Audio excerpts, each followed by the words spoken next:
안녕하세요. 윤선박사 현장TV 윤선입니다. 오늘도 여러분과 같이 영상 칼럼, 제가 새벽을 깨우면이라는 페이스북이라든지 이렇게 SNS, 다른 SNS에 글을 써요. 새벽에 일어나서 칼럼을 쓰는데 그런 생각을 한번 해봤어요. 농업의 브랜딩은 뭘까? 농산업의 브랜딩은 뭘까? 그리고 오늘 제목은 자기다움의 농산물. 자기다운 농산물, 어떤 농산물일까? 그 브랜드. 그러니까 내 자신을 브랜드화하라고 톰 피터슨은 말했거든요. 그래서 저는 세 가지의 자기다움이라는 것들을 오늘 한번 정리를 해봤어요. 브랜드를 가지고 작년에 비해서 올해 어떤 자기다움이 좀 만들어졌습니까? 그 농산물의 상품에 있어서 제가 이제 농업의 그 부분을 보면서 저도 이제 농업 관련 일을 하고 있고 현장을 관찰하는 사회과학자 측면에서 다양한 케이스를 보게 돼요. 그리고 나서 정리하는 게 이제 영상이고 칼럼인 것 같은데, 자, 내가 재배한 농산물 아주 특별하다? 사람이 물어봐요. 자기 농산물의 품질이 제일 좋다 라고 이야기를 해요. 근데 농산물 자체 외형적으로 다른 농산물 비슷할지 모르지만은 왜 최고라고 말할까? 안을 한번 딱 들여보니까 이렇게 똑같을지만 그렇지 않는 것 같다라는 거죠. 다르다는 거예요. 안을 들여보면 다르다. 왜 다르냐? 농산물에 자기다움이 들어있기 때문에 다르다. 오케이. 농업 경영자의 차별점이 들어갔을 때 전혀 다른 특별한 상품, 특별한 경영이 된다라고 보는 거죠. 그러면 브랜드 차원에서 이게 다르다는 거니까 한번 생각을 해보겠습니다. 브랜드는 두 가지가 있다 그래요. 하나는 기능적인 측면과 정서적인 측면, 그러니까 상징적인 측면이죠. 이 두 가지가 있다 그래요. 기능적으로 한번 볼게요. 기능적인 측면으로 뭔가 브랜드가 다르려면 첫 번째 희소성이 있어야 된다. 희소성. 우리가 이제 기능적으로 본다 그러면 희소성들 있죠. 어느 정도 물론 한정되어 있기 때문에 이게 대한 특별함이 있을 수 있겠다. 독특성이 있어야 된다. 그리고 하나는 뭐냐, 모방 가능성이라는 거예요. 모방을 가능하지 않아야 된다. 여쭤볼까요? 내가 농산물 재배하고 있는 상품이 희소성이 있나요? 사과 희소성이 있나요? 사람들이 특별하다고 느끼나요?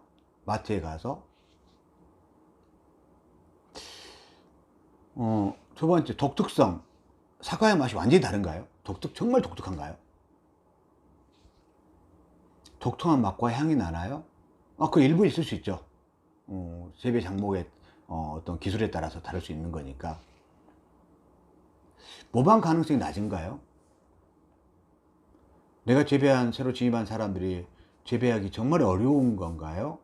상품에 대해서 모방 가능성이 낮은가? 이상과 같이 세 가지를 딱 보니까 농업이 하는 이야기예요. 품질 차별화가 힘들어지고 있다라고 이야기를 하시거든요. 그러면서 무슨 이야기냐? 품질 평준화 이야기를 많이 해요. 그래서 기농 5년 되신 분이 농사 30년 농사 지으신 분, 농사를 잘 지으신 분이 계시더라 라고 보는 거예요. 자, 수요 공급에 의해서만 결정된다 라고 한다면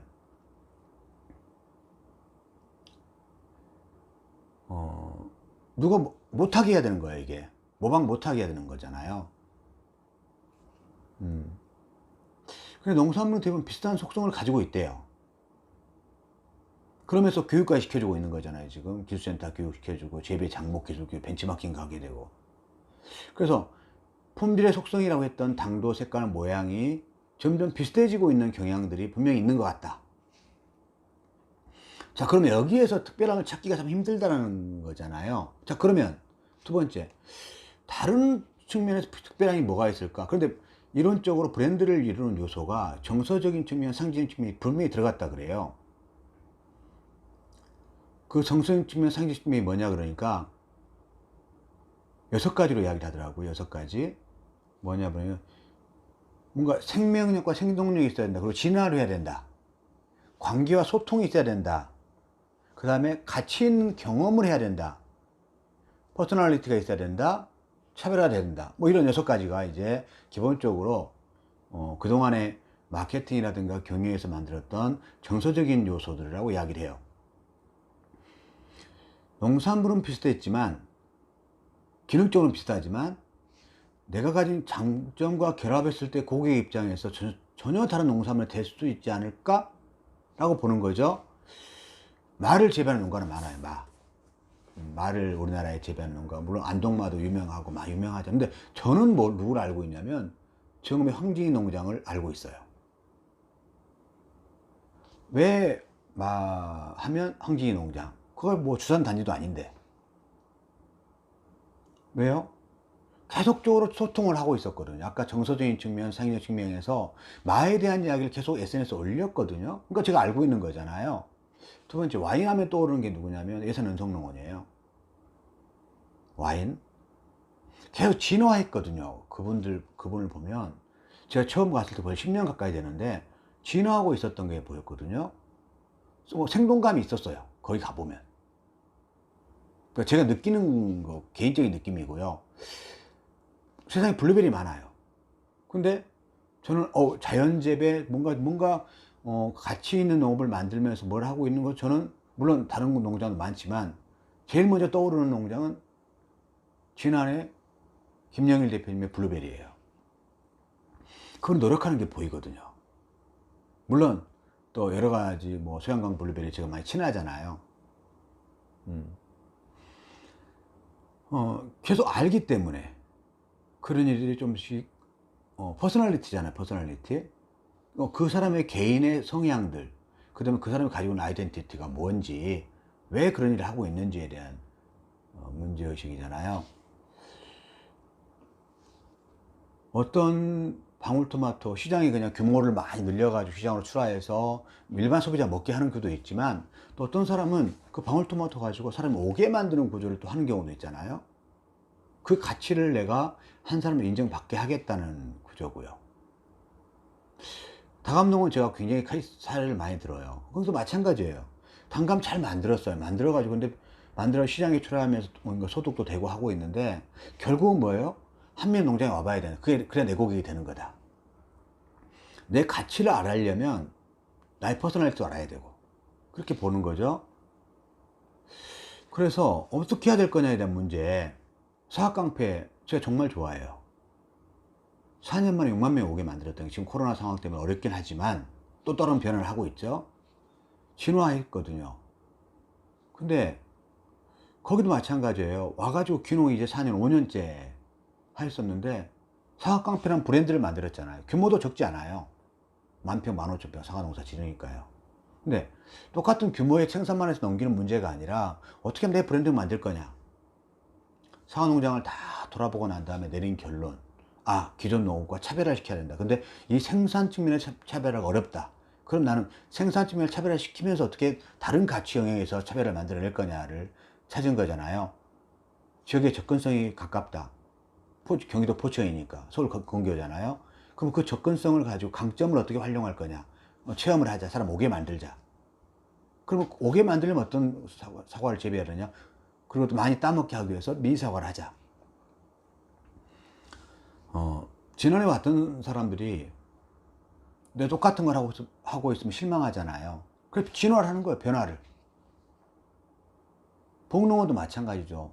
똑같이 200평으로 그러니까 200평 두 개, 400평 딸기로 시작했던 사람들이 있어요. 그 규모 늘리고 딸기 재배해 왔다고요. 근데 지금 거의 40개 정도의 하우스를 만들면서도 참 찾아오게 그램핑장을 만들고 또 진화하고 있잖아요. 그러니까 계속 진화하면서 몰입하고 있는 게 눈에 보이는 것 같아요. 그 몰입이 보이는 것 같아요. 저게 브랜드다. 경험을 알리게 되고 사람들에게 인터넷 소통하게 되고, 기능적인 차별화의 시대는 지나가고 있다. 이것은 일반 공장 시스템도 마찬가지잖아요. 그럼 가격 싸움밖에 안 돼요. 가격. 그러니까 기능적인 것에서 뭔가 기능을 더해지는 문제도 있겠고, 그걸 진화를 하는 거잖아요. 사과의 품질 좋게 하기 위해서 다 같이 노력하고 있죠. 그런데 거기다 덧붙여가지고 또 어떤 다른 요소를 덧붙일 거냐. 상징적인 정서적 유대 관계 자체가 굉장히 중요한 브랜드가 되고 그거 자체의 차별화 요인이 되고 있다. 그래서 자신만의 개성이 필요하다. 자신만의 개성 있는 상품. 개성 있는 상품은 같은 사과지만 소비자가 느끼기에 다르다고 느끼면 개성 있는 거잖아요. 그래서 자기다움의 상품이 필요하겠다. 그러니까 브랜드에 대한 어떤 가치를 지속적으로 전달하는 과정이 굉장히 중요하겠다는 거예요. 지금 시간이 지나면 알거든요, 이건. 처음에는 아이고 그렇게 할 필요 있어요 라고 하지만 시간이 지나다 보면 아 맞다 왜 그게 필요했는지를 알게 되는 거잖아요. 세 가지가 필요하다 그래요, 자기다움에는. 첫 번째는 그 사람이 가지고 있는 자기다움이 필요하다. 그 사람이 가지고 있는 자기다움. 두 번째는 상품이 가지고 있는 자기다움. 세 번째는 소통의 자기다움. 그 이 세 가지가 뭐냐 결론을 딱 보면 바로 강점 특화 전략이에요. 2020 트렌드 코리아에서 뭐라 그랬어요? 특화 생존 전략. 바로 강점을 특화해라. 강점이 뭐냐? 사람의 자기다움은 누구는 흉내낼 수 없어요. 그 사람이 가지고 있는 고유한 특성이 분명히 있잖아요. 그 차별화의 굉장히 핵심적인 요인인 것 같다. 상품물의 농산물은 희소하기도 힘들고 솔직히 독특하기 힘들잖아요. 모방 가능성 쉽잖아요. 이 기능적인 특성 가지고는 한계가 분명히 있다. 물론 이것들을 위해서 발전시키고 있고 같이 발전이 되고 있는 과정이니까요. 근데 이 자기다움에 뭔가 나만의 생명력을 가지고 진화하면서 나의 퍼스널리티를 만들어내고 그리고 그걸 가지고 가치를 하면서 소통하는 이 부분의 정서적 상징적인 어떤 브랜딩 요소가 굉장히 중요해지고 있고 앞으로 중요해질 것 같아요. 자기다움의 농산물의 가치, 브랜드를 어떻게 만들 거냐에 대해서 영상 칼럼을 마무리하겠습니다. 감사합니다.